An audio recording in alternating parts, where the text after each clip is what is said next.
Hello and welcome to another episode of What Makes This Bike Great. And today we're talking about the Yamaha TMAX.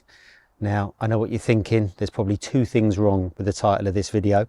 Number one, this isn't really a bike. And number two, you probably don't think it's that great anyway. So with that in mind, I'm going to perhaps change the title to What Makes This Bike Great to Me. Now, I can't really explain why I'm besotted with the Yamaha TMAX or why it's got under my skin so much. Most people don't understand my fascination, especially because I ride all kinds of bikes during my day job, from sports bikes to adventure bikes.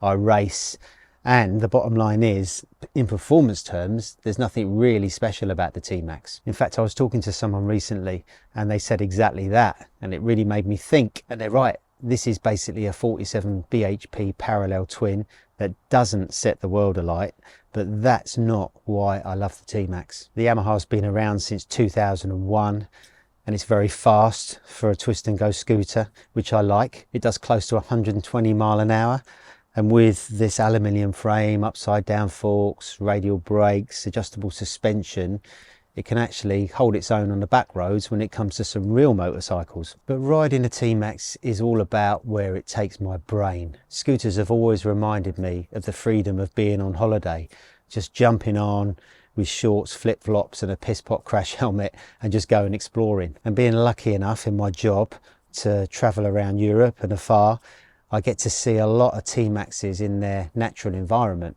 in the streets of Milan and the south of France, where they are absolutely everywhere and they look as cool as. One morning recently on holiday in the south of France, I counted 15 TMAXs in 1 hour, pointing them out to my girlfriend like bloody Rain Man. You'd be lucky to see that many on the road in a year in the UK. As well as imagining riding a scooter in the Côte d'Azur in the sunshine, the TMAX is also very practical and it can be used every day like a car. And that's exactly what I did in 2017. I bought a TMAX and I used it every day for shopping, commuting, even a little bit of touring. And every single time I rode that bike, it made me smile. No other bike makes me feel like that. I guess some of that is because I ride every day, and riding a TMAX is just that little bit different and a little bit more special for me. I sold that TMAX to a friend in 2020 during lockdown with every intention of getting a newer one. I was going to go from the 530 to the 560 that came out at the time. But I ended up not getting one because life got in the way. Our working changed from being in the office to working from home. And no, I didn't have a TMAX in my life for a long time. The other great thing about a TMAX is it's loaded like a tourer, especially a Tech Max like this. So let me run you through what makes this bike tick. So buried in there somewhere is a 47 bhp parallel twin. The whole shebang weighs 220 kilos fully fueled, and it's got a 15 litre tank, which is probably good for about 150, 160 miles. It's a 562cc, and then it's got loads of electronics. So you've got full ride-by-wire, you've got traction control, you've got ABS, cruise control, heated grips and seat, electrically operated screen. There's a handbrake. Obviously it hasn't got any gears, so if you leave it on the hill it could roll back, so you've got a nice little handbrake there, and keyless ignition. This is a 22 model bike, which is current as of now, which has got new bodywork, backlit switches, LED projector lights that are brilliant, a 7-inch TFT screen with a sun visor, a sat nav which is built into the screen, although you need a Garmin subscription to use it.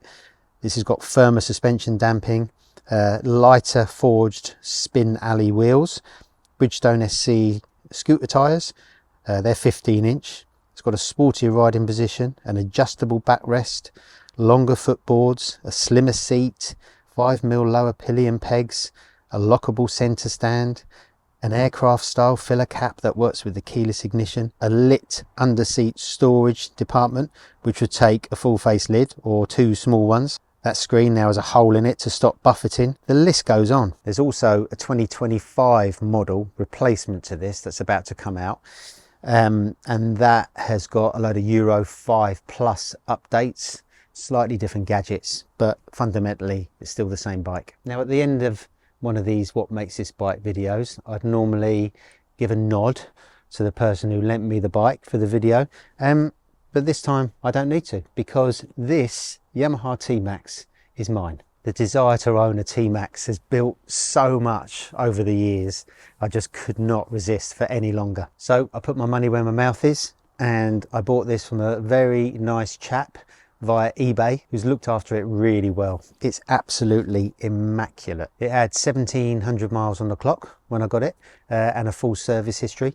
And I sold my car to buy this, so this is my car now, and it's actually the first time I haven't owned a car since I was 17, which is a bit strange. So this will be my car. This is the thing I'm going to use for everything, traveling around, going to the shops, going to work. It's going to kill me a little bit, to be honest, because it's in such great condition, and it's going to get really rough over the winter. But I'm just going to have to make sure I use loads of protectant and keep it clean in between rides. And I plan to come back with a few updates, letting you know what it's like to live with over the coming months. So if anyone's got any questions about what a TMAX is actually like to ride day in, day out, let me know in the comments. And it doesn't need a lot in terms of accessories. I mean, you see the funky French ones, they've got different exhaust cans, small number plates, but I think I'm going to keep it pretty much standard. I might change the tyres at some point for something a little bit groovier, and kind of winterize it a little bit in the depths of winter. I'm going to put some muffs on the bike. I'm going to put a scooter blanket on. That's what I had on my old bike, and I tell you, amazing. You can wear summer gloves, so you get the benefit of heated grips, and you get no cold air because you've got these fur lined muffs, and they're brilliant. And then when you're all tucked in underneath the scooter blanket, you've got a heated seat, and honestly it's like slipping into a warm bath even in the depths of winter. It's fantastic. And I plan to get a top box as well, because although the underseat storage is pretty big, if I'm going to go shopping, I mean, I can't believe I'm saying any of this. I'm going to get a big old top box, which will act as my boot. So yeah, this whole scooter fascination, it surprises me as much as it probably does anybody else. You know, I love my Suzuki GSX-R 750 that I bought this year, that you've seen many videos on, hopefully. I've loved my MCN long-termer that I've had this year, the KTM 1390 Super Duke R Evo. Ridden all around Europe on that, done loads of track days, love that. I love my BMW racing bike. I love the speed, I love the handling, but honestly, this is brilliant, and I can't wait to spend a lot of time with it. So if you're still with me after all this scooter chat, thanks very much for watching.